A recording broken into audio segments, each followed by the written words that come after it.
Et bonjour à tous. Hop, on Salut! va mettre Nathan en haut. Salut Bonjour, bonjour. Bastien, salut Nathan. Bonjour Nathan. Bonjour, bonjour. Enchanté. Et on a Benjamin qui est déjà là, Ouais, super. Benjamin dans le chat, c'est super. Est-ce que vous nous entendez bien cette fois-ci? Est-ce que tout va bien chez vous? Dites-le nous dans le chat si vous nous entendez correctement. Si vous avez accès au chat aussi, surtout. Si vous avez accès au chat, si tout va bien, hop, on va enlever la petite bannière. Voilà. Et voilà, on est bien, ça fait plaisir d'être là. Ouais, Le c'est jeudi top. midi, de se retrouver tous ensemble. On va pouvoir découvrir ce que va nous dire Nathan sur son école et franchement, j'ai vraiment hâte qu'il nous présente tout ça parce que Ouais, c'est un sujet qui m'intéresse vraiment et franchement, c'est tout nouveau donc c'est super cool. Je suis vachement content d'être ici. super. Nathan, merci d'être là. Merci de nous avoir fait l'honneur de venir dans ce Huge Live 1. Tu succèdes à Romain Bayeul. Je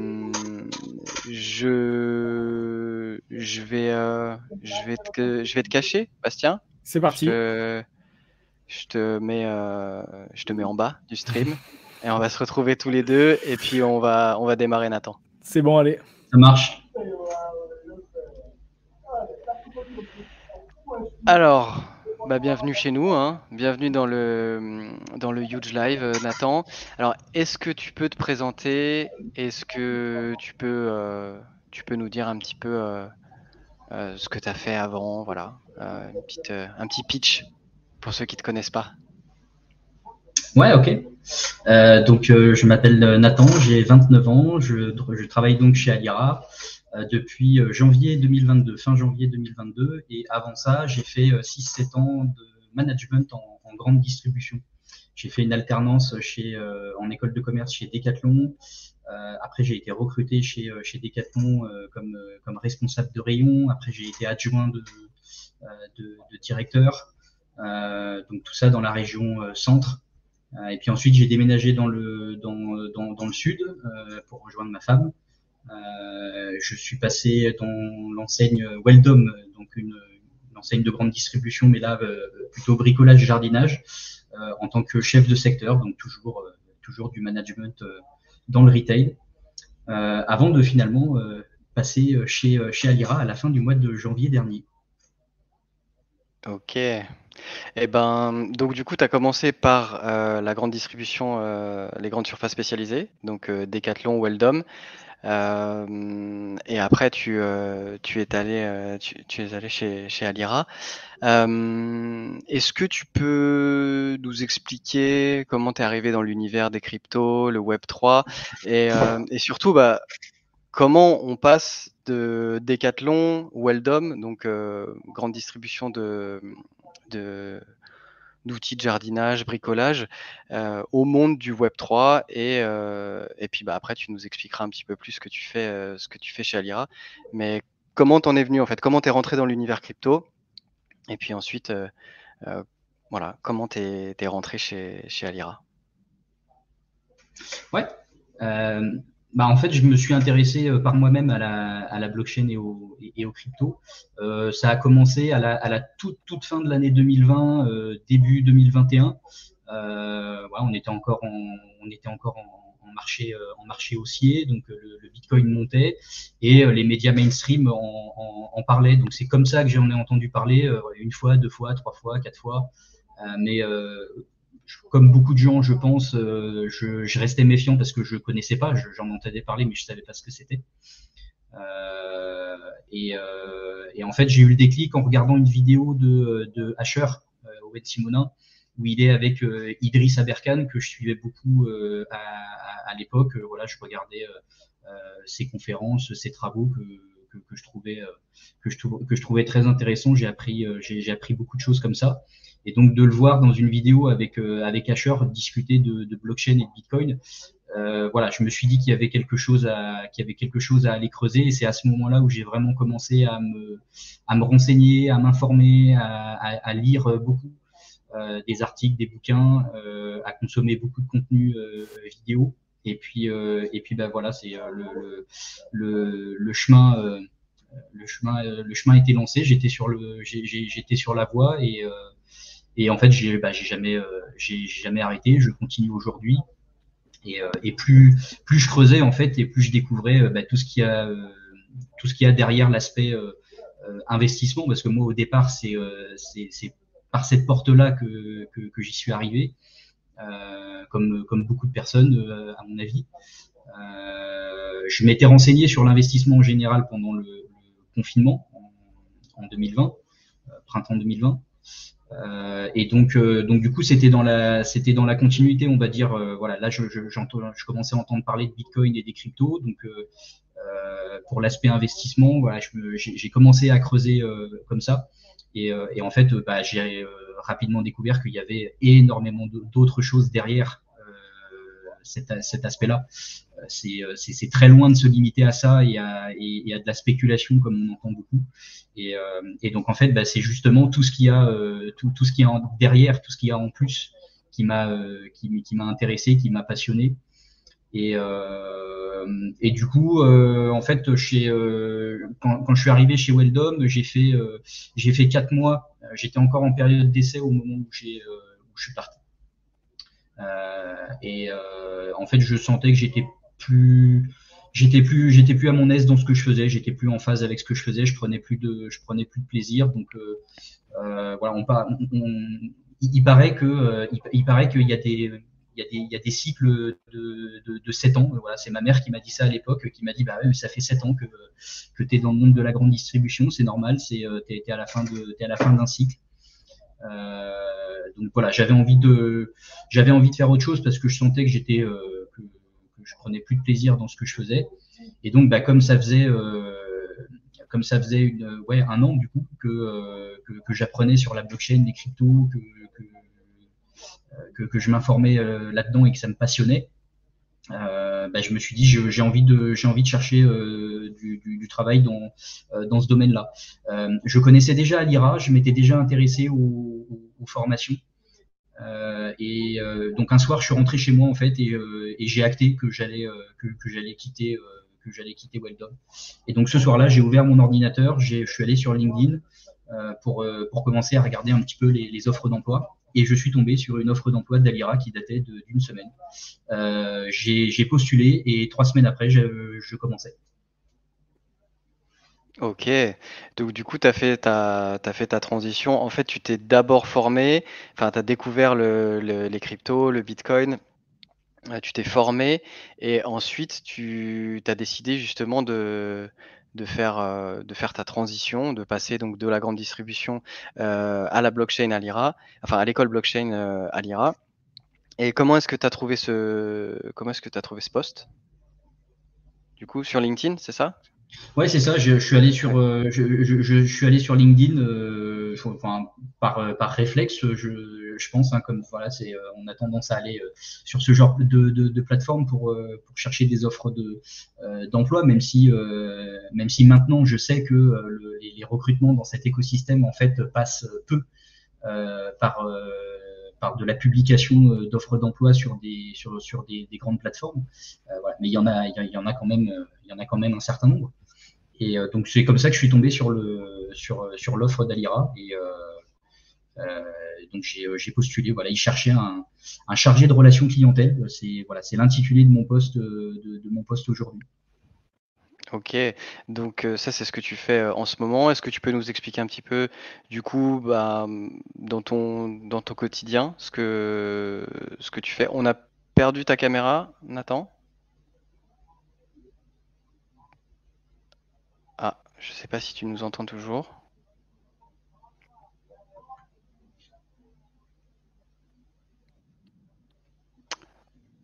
On a perdu Nathan.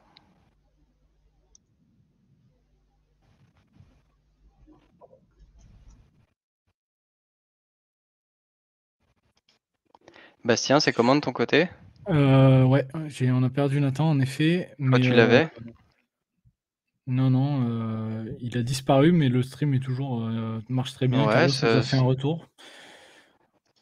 ça marche bien. Je pense qu'il faut attendre que Nathan se reconnecte peut-être. Ouais. Ouais, C'est des petits bizarre. Ouais, problèmes. pour ce problème de stream, bah, il y a, il y a un des membres de la team LinkedIn for Creators qui est là avec nous aujourd'hui, Raphaël. Salut Raphaël, merci pour la marinière, je savais que ça allait plaire. Mais effectivement, on a des soucis sur le stream. Alors je sais pas ce qui va pas. On a une très bonne connexion ici. Moi j'ai quasiment 700 mégas en descendant et 680 en upload. J'utilise StreamYard comme recommandé dans les guidelines LinkedIn Live. Je sais pas. J'ai mis Non, ouais, toutes les chances de mon côté pour ce live. J'ai un réalisateur de choc, Bastien, il gère bien les plans, il gère le live. non, je Je pense que sais ça pas ce qui tombe se sur passe. nous. Ouais, c'est de la malchance. Ça tombe sur nous. Je pense qu'il en faut bien un, mais voilà. C'est nous. On va essayer de Ouais, faire en ça fait sorte 2. de continuer l'interview. Oui, ça fait 2 fois quand même.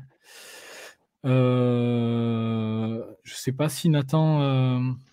Bah, est-ce que vous nous avez toujours en stream, ceux qui nous regardent? Je sais pas, peut-être on peut demander à Arthur, bah, aux 2 Arthur d'ailleurs. Benjamin, est-ce que vous avez toujours le stream? Non, le stream marche toujours là. Je suis dessus. Ouais, normalement, c'est bon. OK. Il y a pas de décalage, de problème de son?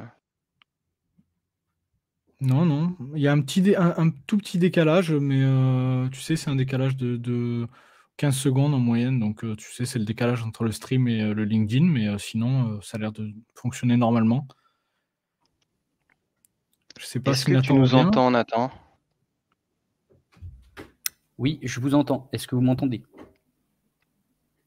Ah, parfait. Ah, On t'entend parfait. très Bah, bien. du coup, on a perdu la caméra. Ouais. Tu l'as enlevée? Ouais, je pense qu'on va faire sans. OK, pas de problème. Bah, écoute, on t'entend bien donc enfin, c'est pas le plus important, mais c'est quand même intéressant qu'on ait, plus là actuellement ta voix que ton image. Alors il faut savoir quand même que Nathan avait des soucis de connexion, avant le début du live, Oui. et du coup, bah, voilà, on va continuer sans caméra. Je te recache Bastien Allez, c'est et parti. on est reparti.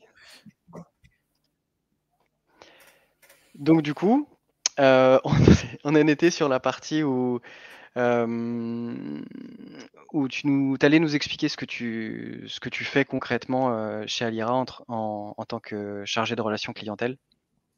Est-ce que tu peux nous dire un mot là-dessus?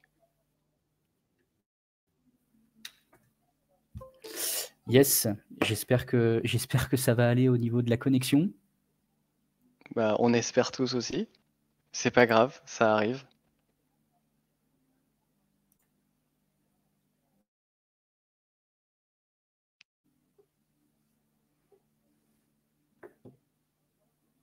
Je crois qu'on a un décalage sur le son ou alors tu ne m'entends plus.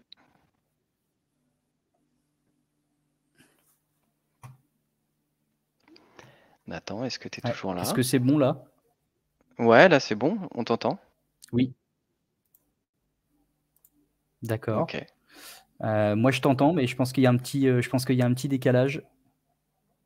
Pas de problème, je vais adapter le temps de réponse. OK, ça marche. Donc du coup, je te disais, est-ce que tu peux nous expliquer ce que tu fais chez Alira en tant que chargé de relations, clients?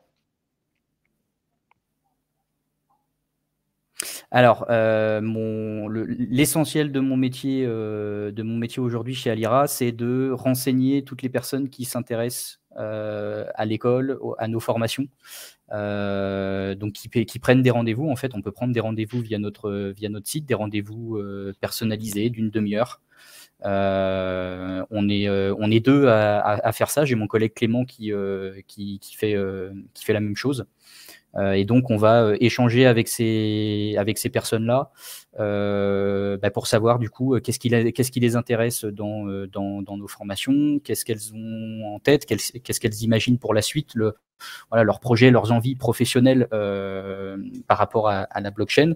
On va discuter avec eux sur leur parcours professionnel, leur bagage professionnel pour savoir un petit peu d'où viennent ces personnes, quelles compétences elles ont, et puis pouvoir leur dire si effectivement il va y avoir des liens à faire avec le monde de la blockchain, pouvoir leur conseiller le meilleur parcours. La finalité en fait de ces échanges, c'est ça, c'est de pouvoir leur conseiller le meilleur parcours, celui qui va être le plus adapté à leur bagage professionnel et à ce qu'ils veulent faire pour après.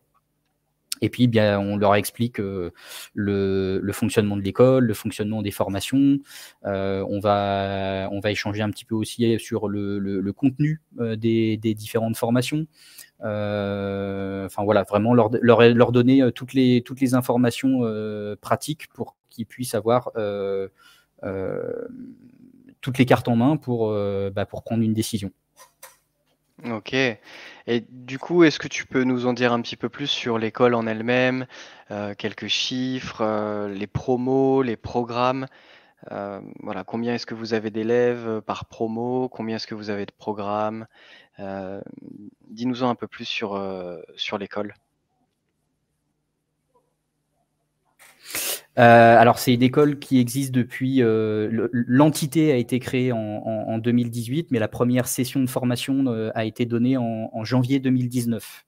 Donc, au mois de janvier qui arrive, ça fera donc 4 ans que la première session de formation a été donnée.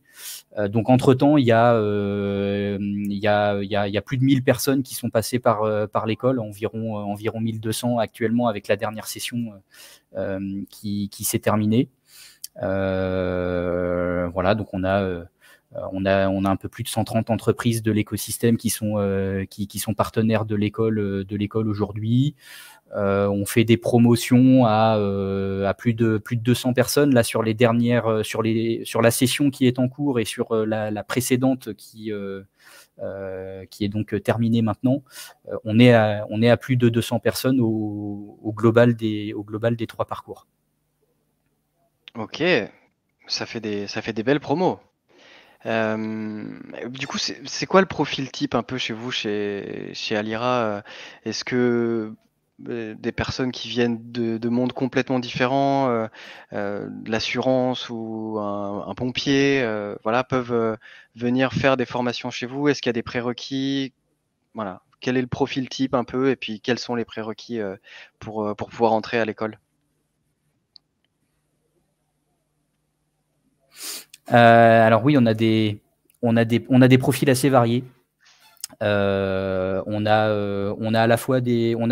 peut avoir des étudiants comme des retraités. On a des écarts d'âge assez importants, contrairement à ce qu'on pourrait croire peut-être.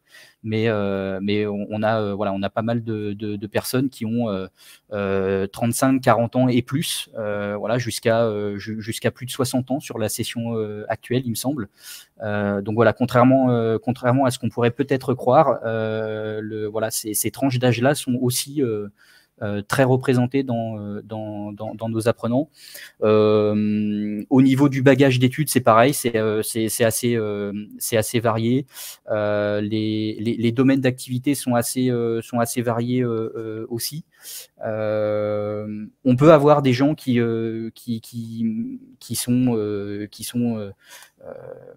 sont, comme tu disais, pompiers ou militaires ou peintres en bâtiment. J'ai déjà eu aussi. Donc on a des profils comme ça aussi, comme on a des profils qui viennent du monde du marketing, du monde de la communication, du monde juridique, ou qui ont un profil plus commercial vente. Voilà, des profils techniques aussi souvent pour le parcours développeur blockchain, même si c'est pas forcément nécessaire. On a aussi des gens sur ce parcours qui viennent et qui ont parfois pas d'expérience professionnelle en tant que développeurs, mais qui en fait se sont formés, ont suivi une formation sur le développement web, et puis qui après viennent chez Alira pour faire une formation développeur blockchain. Donc voilà, les profils sont les profils sont assez variés. Donc on n'a pas vraiment de profil de profil type. Il y a des domaines d'activité qui sont un peu plus représentés que les autres. Le monde de la tech et le monde de la finance notamment. Mais on peut avoir des profils variés sur pas mal d'aspects. Ok. Et du coup, c'est quoi les projets pour l'école dans les mois, les années à venir? Est-ce que vous allez ouvrir d'autres promos, d'autres programmes? Ouais, il y a des projets, il y a des projets là-dessus, effectivement. Certainement des modules de nouveaux modules de formation qui viendront s'ajouter, plus courts sur des sujets bien précis. Comme celui qu'on a lancé là dernièrement. La première session n'a pas encore eu lieu. C'est un module de 6 semaines qui est axé sur le développement autour des NFT. Donc ça va vraiment être centré là-dessus, sur lancer sa collection, créer le site de Mint, prévoir des fonctionnalités de fusion de NFT, de stacking, etc. Donc voilà, donc ça c'est un nouveau module qu'on a lancé. Spécifique, donc qui va plutôt concerner les développeurs, et donc effectivement dans les projets qu'on a, il y a d'autres modules de ce type. Puis à côté de ça, on est en train aussi de lancer d'autres pôles au sein de l'école, comme par exemple le placement, c'est-à-dire qu'on propose à des entreprises qui sont en besoin de recrutement de faire appel à nous pour les aider et les accompagner dans la recherche de profils, puisque on a toute une communauté d'apprenants, d'anciens apprenants qui peuvent répondre aux critères de recherche des entreprises. Ok. C'est vraiment bien parce que la blockchain c'est une vraie révolution, et je pense que d'avoir ce type de formation c'est vraiment de plus en plus important, et surtout avoir cette approche assez unique, avec pas forcément de profil type, et des entrées accessibles à n'importe qui, j'ai envie de dire, de 18 à 77 ans. C'est vraiment quelque chose qui est innovant. On va avancer sur la partie crypto, blockchain. Toi, je sais que c'est des thématiques qui tiennent particulièrement à cœur. Est-ce que tu peux nous parler un petit peu de ce qui te passionne autour de la blockchain, des cryptos, et puis plus particulièrement Bitcoin ensuite?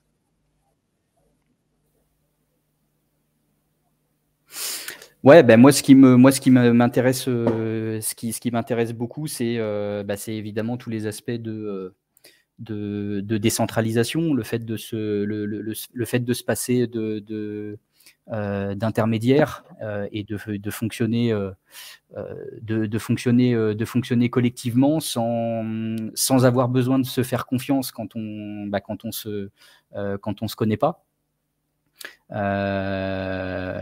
Donc, et sans avoir besoin de faire confiance à un tiers, à une entité qui va du coup centraliser une activité ou des services par lesquels on va à peu près tous passer. Moi, ce qui m'intéresse aussi, en fait, c'est le potentiel de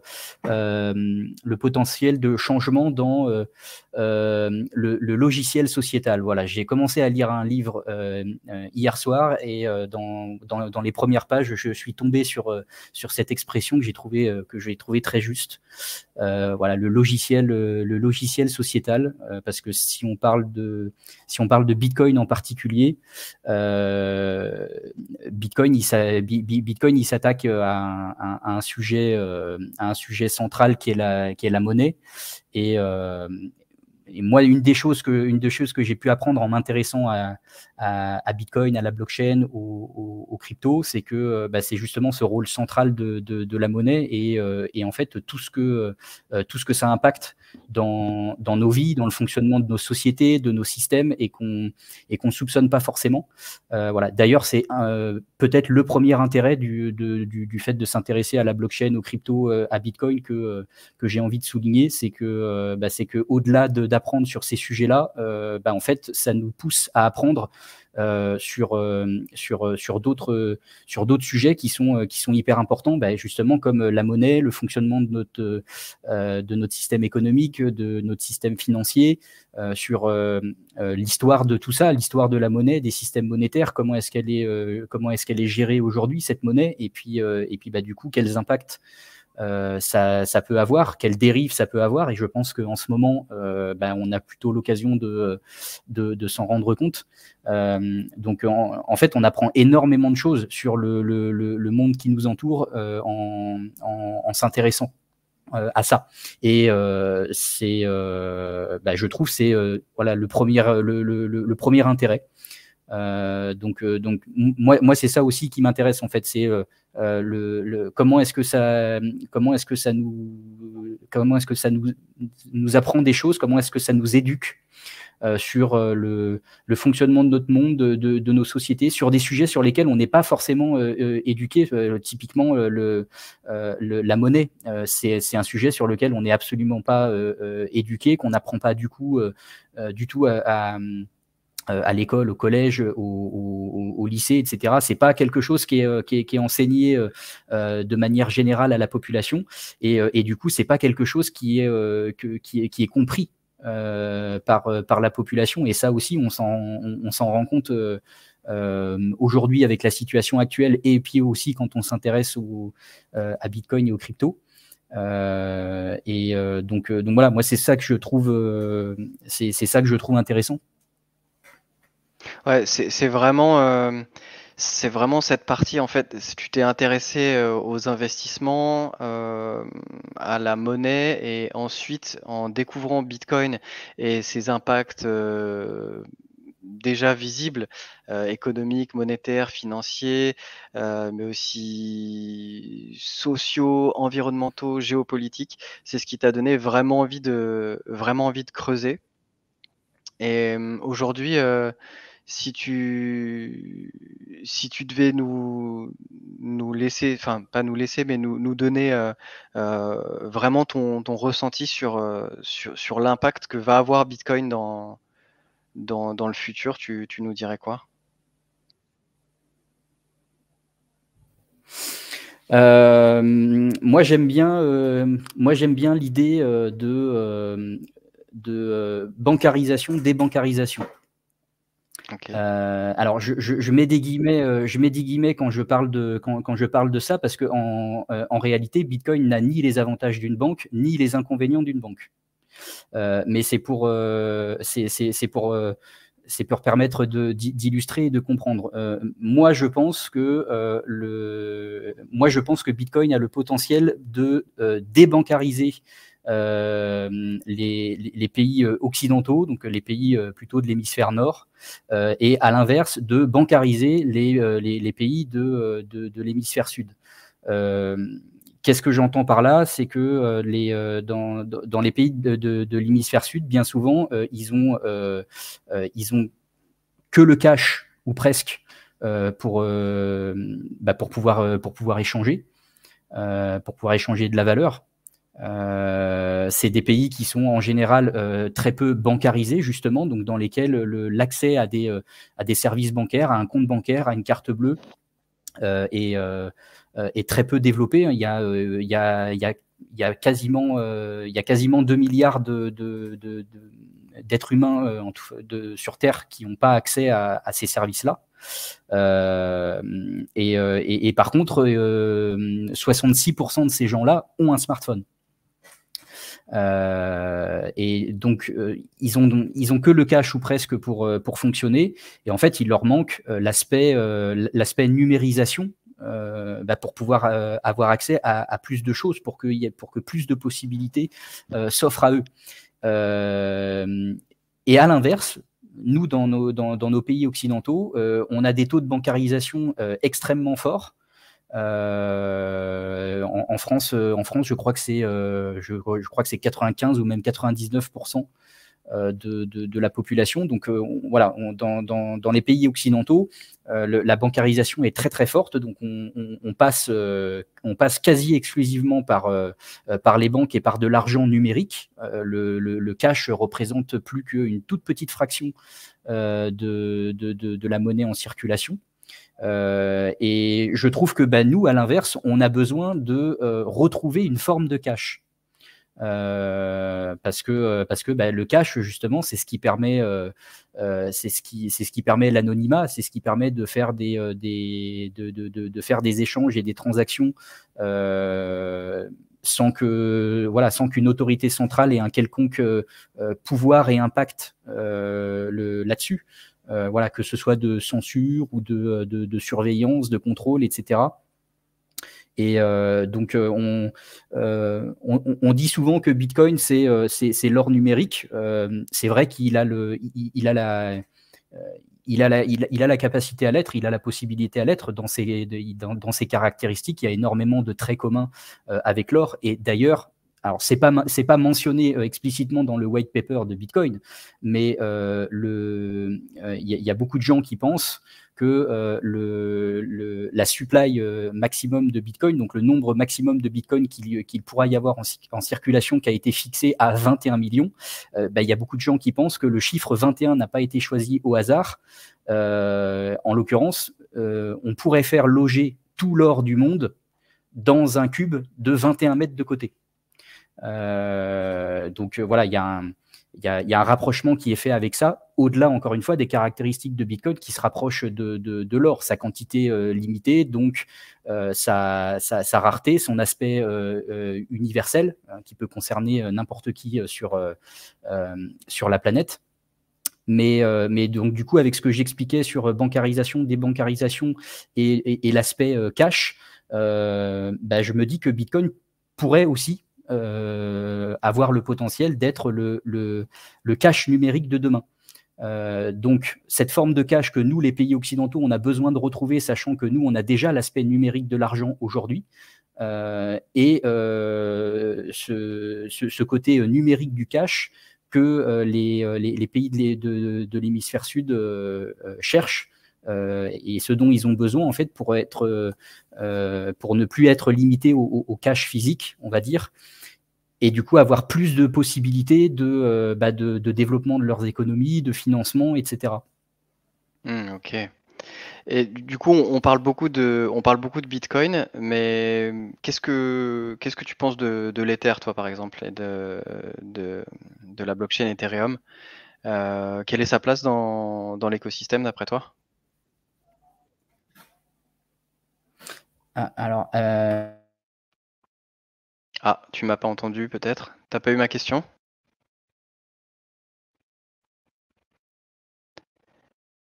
Est-ce qu'on t'a de nouveau perdu?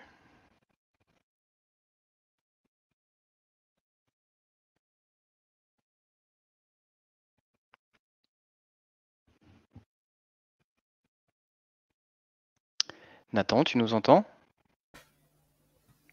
Ah, je crois que t'es revenu. ouais, pardon, petite pirouette, Ouais. petite pirouette. Désolé, j'ai pas entendu ta dernière question, ça passait plus. Ok, pas de problème. Oui, je te disais, on parle beaucoup de Bitcoin et du coup, l'Ether et la blockchain Ethereum, quelle est la place de l'Ether par rapport au Bitcoin dans l'écosystème, d'après toi? Pour moi, il a une place complémentaire.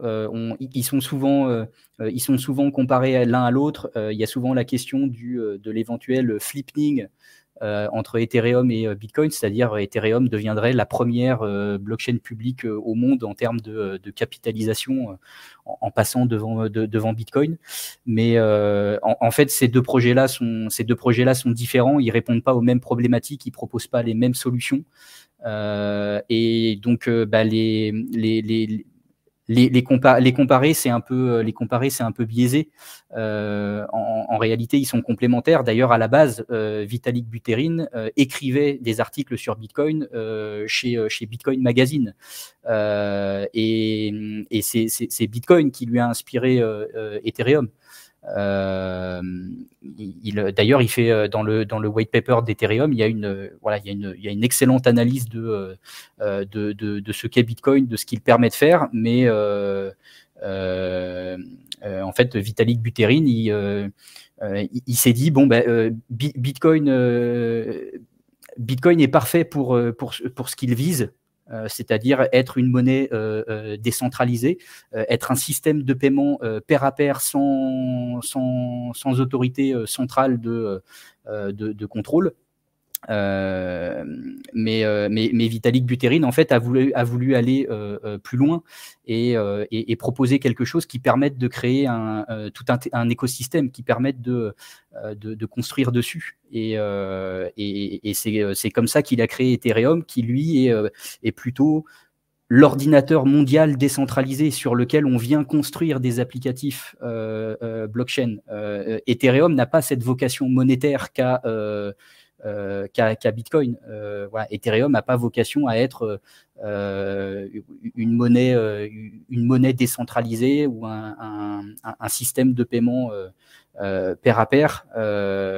Ethereum, c'est le terreau de l'écosystème pour construire des applicatifs et les NFT sont sortis de là. La DeFi est sortie de là. Oui, c'est pour ça que je pense que c'est pas une bonne chose de les comparer en vrai. Ils sont incomparables. En tout cas, on peut pas les. Effectivement, on peut pas les comparer en partant du principe que c'est la même chose, en partant du principe qu'ils sont équivalents.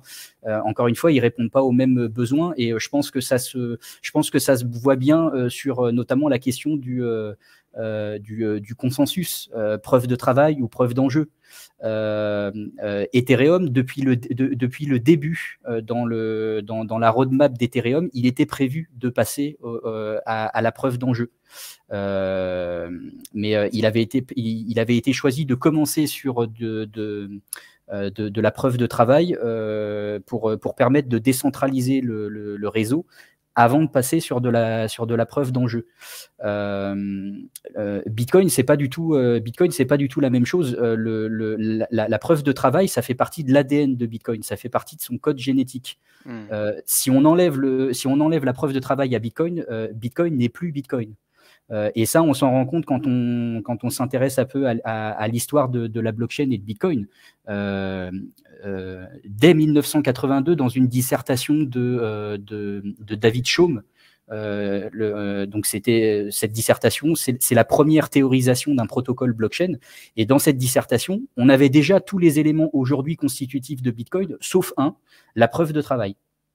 Et il a fallu attendre 1997 ou 98 avec Adam Back et le Hashcash pour qu'on ait la preuve de travail. Après, avec Wideye et Bimoni, il y a eu une première utilisation de la preuve de travail dans le cadre d'une monnaie électronique. Et puis finalement Nakamoto qui a rassemblé le tout, mais tout ça pour dire qu'en fait Bitcoin sans la preuve de travail aurait pu voir le jour plus tôt, théoriquement en fait.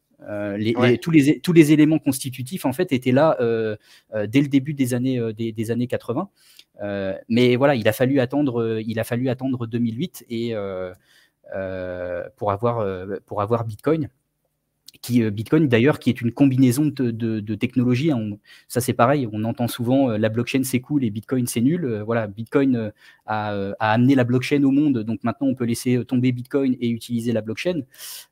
Mais Bitcoin c'est une combinaison de technologies dont la blockchain fait partie, mais c'est pas la seule. Il y a aussi le peer-to-peer, le pair à pair. Il y a la fameuse preuve de travail et la cryptographie.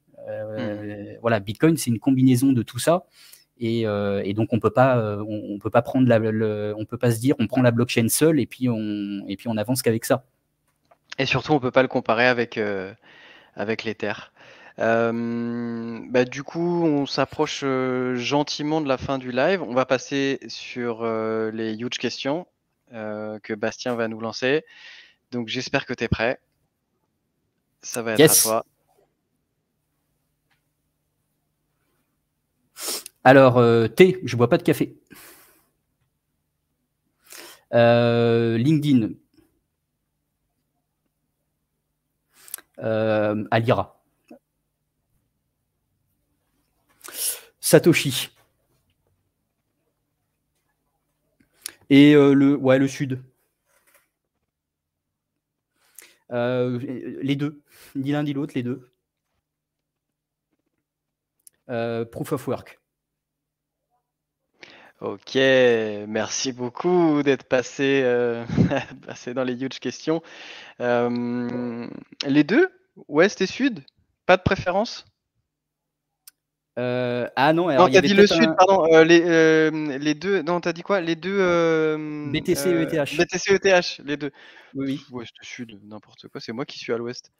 Ok, d'accord. Pas de choix. Non, en l'occurrence, moi, j'ai des deux en portefeuille, donc je n'ai pas que l'un ou que l'autre, puisque encore une fois, ce n'est pas la même chose. Donc je crois aux deux. Et donc effectivement, j'ai pas fait de choix entre les deux. Nickel. Est-ce qu'on a des questions dans les commentaires, dans le chat? C'est maintenant qu'il faut poser vos questions. Moi, j'ai pas la vue sur le live LinkedIn, donc je sais pas si même il y a encore des gens qui nous regardent, du coup. On va vous laisser poser vos questions dans le chat et je vais poser une dernière question à Nathan, donc n'hésitez pas si vous êtes encore là. Et si vous avez des questions, posez-les dans le chat, on va les passer en dessous. Moi, je voulais rapidement te demander quelle est ta vision à 5 ans pour les cryptos, Nathan. À 5 ans, il y aura eu où on sera en bull run. Ça, j'en suis quasiment sûr. Alors après, bon, on peut jamais prévoir, et mine de rien, se projeter à 5 ans dans cet écosystème, c'est pas si évident, parce qu'à la vitesse où ça avance, en 5 ans, il peut s'en passer des choses, mais voilà, moi je pense qu'on sera revenu dans une période de bull run, parce que dans cette période-là, on va avoir le prochain halving, donc le prochain bloc à partir duquel les récompenses des mineurs en Bitcoin vont être divisées par 2, et ça, historiquement, c'est toujours déclencheur d'un mouvement. Donc voilà, là-dessus, je pense qu'on sera reparti. L'écosystème professionnel, pour moi, il va continuer à se développer à vitesse grand V. Déjà aujourd'hui, il y a beaucoup de projets et de boîtes qui se créent, des acteurs et des entreprises qui sont déjà existants, qui cherchent à rentrer dans l'univers Web3. Donc je pense que dans les 5 ans qui viennent, ça va s'accélérer. Ça va s'accélérer fortement. On va voir le nombre d'emplois en France grimper. Hein. Il y avait une étude notamment qui avait été menée par Ipsos, KPMG, en partenariat avec l'ADAN sur l'année 2021, et dont les résultats avaient été publiés 2022, qui tablait sur 100 000 emplois en France à horizon 2030 dans le secteur de la blockchain. Donc dans 5 ans, on s'approchera de cet horizon 2030. Donc je pense qu'on aura vu le nombre d'emplois en France dans ce secteur-là bien augmenté. Je pense qu'il y a des points de vigilance à avoir quant à la régulation. Elle est nécessaire, il en faut forcément une. Ça donne un cadre, ça donne une sécurité juridique aux acteurs, aux entreprises qui ont besoin de ce cadre pour pouvoir évoluer. Mine de rien, c'est aussi un critère qui favorise l'adoption auprès du grand public, le fait qu'il y a un cadre juridique, ça rassure. Mais il faut que cette régulation, elle soit adaptée. Et pour le moment, elle me semble plutôt de nature à limiter, à empêcher les innovations, les entreprises de se développer. Et on voit d'ailleurs des entreprises françaises en fait qui migrent au Royaume-Uni par exemple ou en Suisse. Voilà, pour aller chercher un cadre plus clément, parce qu'aujourd'hui en France, on a encore des entreprises du secteur blockchain qui n'arrivent pas à ouvrir de compte en banque, par exemple, parce que ça leur est refusé, ou alors des entreprises des entreprises blockchain en France qui ont déjà un compte d'ouvert, à qui on ferme arbitrairement ce compte. J'ai même déjà lu des choses sur les comptes personnels du créateur de l'entreprise qui avait été aussi fermé. Donc là-dessus, voilà, pour moi, il y a des choses à surveiller de ce côté-là, parce que si ça évolue pas, si ça évolue pas dans le bon sens, c'est-à-dire une régulation qui est là pour justement pour donner un cadre et une sécurité juridique et accompagner le développement, si on va pas vers ça, ça peut une nouvelle fois priver la France de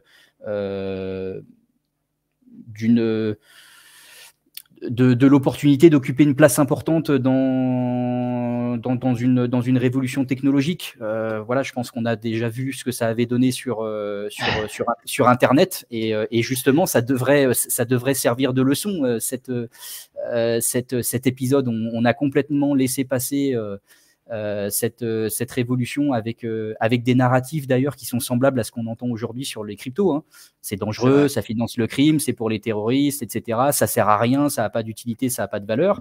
Et puis on sait où on en est aujourd'hui.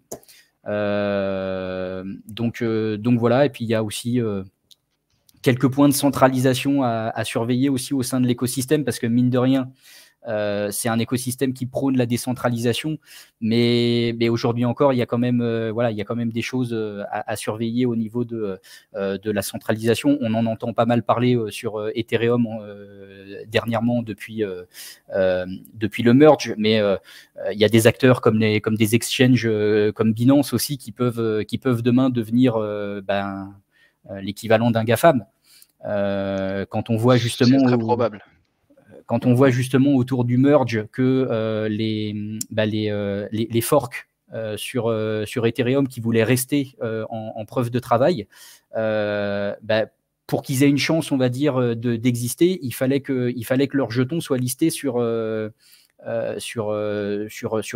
gros exchange, en fait, pour avoir une chance d'être visible et de toucher des millions et des millions de gens. Et donc, dans ces cas-là, c'est ces exchanges qui ont qui ont la main et qui vont faire le choix. Et en fonction de ce qu'ils vont décider de lister, par exemple, ils vont orienter en fait ce qui va se passer. Donc voilà, des points de centralisation comme ça, il y en a plusieurs. Et puis il y a le sujet bien sûr des monnaies numériques de banque centrale. Voilà, alors on verra si l'euro numérique verra le jour ou pas. On nous l'annonce pour 2026-2027. Mais ça c'est pareil. Moi ça me semble que extrêmement dangereux. En l'occurrence, ça risquerait de mettre fin définitivement au peu de cash qui reste en circulation, les billets, les pièces, et ce serait un élément de surveillance et de contrôle par l'argent qui serait à mon goût très dangereux. Et le fait que le premier pays à dégainer là-dessus au monde, ce soit la Chine, devrait nous mettre la puce à l'oreille, ne serait-ce que ça. Ok, merci beaucoup. Je vois qu'on a une question de Romain, qui était notre invité de la semaine dernière. Donc, est-ce que tu as toi-même des projets à développer dans le Web3, cher Nathan? Bien à toi, Romain. Des projets à développer dans le Web 3. Alors, moi personnellement, non. J'avoue que non et que jusqu'à maintenant, j'y ai pas forcément réfléchi.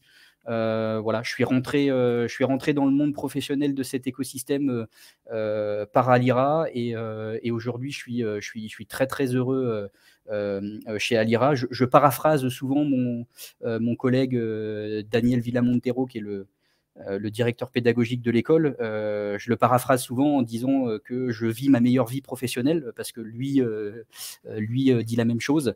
Donc voilà, moi, je m'éclate aujourd'hui chez Alira et j'avoue que j'ai pas encore pensé à développer quelque chose moi-même. Voilà, pour l'instant, c'est pas quelque chose auquel je pense parce que je suis très épanoui chez Alira dans ce que je fais et je suis très content d'avoir intégré l'écosystème professionnel en fait de la blockchain. Finalement, ça s'est fait en l'espace de 3 semaines. Je l'aurais pas cru, très honnêtement, que ça se ferait si rapidement. Et je suis très content de me dire que maintenant, voilà, je suis à l'intérieur de ce marché du travail et que je vais pouvoir suivre l'évolution de cette révolution, mais de l'intérieur, sachant que j'ai pas connu celle d'Internet. On va dire que moi, je suis né en 93, donc voilà, c'était les débuts d'Internet, et donc Internet a grandi en même temps que moi, et du coup, voilà, tout ça a été naturel pour moi. J'ai pas connu la révolution d'Internet, le changement que ça a amené. Donc là, en fait, je suis content de pouvoir vivre celle-ci de révolution technologique et de l'intérieur. D'accord. Et en plus, tu as la chance d'allier passion et travail. Exactement. Et ça, c'est quand même C'est beaucoup canon. de chance. C'est Ouais, c'est canon, super. c'est vrai. On reprend Bastien. Reviens avec nous. Yes. Salut. Bon. C'était un live un petit peu Ouais. spécial. Tumultueux, mais intéressant. C'est Comme ça, tous les ouais, autres ouais. lives. Ouais. Non, Bah, mais- je suis désolé pour ces soucis de connexion qu'on n'a pas eu en plus lors de la préparation. Lors des essais, ouais. Ouais, Bah, ouais, c'est pas c'est- grave. Moi, je vais de nouveau demander aux équipes de LinkedIn pourquoi est-ce que nos lives décrochent, pourquoi est-ce que ça fonctionne pas chez eux, parce que malheureusement, c'est chez eux que ça fonctionne pas. Et puis voilà, bah, sinon on prendra des dispositions pour vous accueillir dans de meilleures conditions pour les prochains. Aucun souci là-dessus. Tout à fait. Merci les gars, c'était cool. On merci a à bien vous. Merci à dépassé. toi, Nathan, hein. Ouais, on a un peu dépassé, mais bon, c'était intéressant quand même. Merci Nathan beaucoup pour ta participation et tout ton Merci à vous savoir. pour l'invitation. Je suis voilà, très, très honoré d'avoir été invité. Bah, c'était un plaisir. Ouais, plaisir de te recevoir. Vous retrouverez tous les détails sur Nathan, sur l'école Alira, en flashant le QR code du générique de fin. Et on se retrouve la semaine prochaine. Allez. Ciao les gars. Ciao les gars, ciao. Bye bye.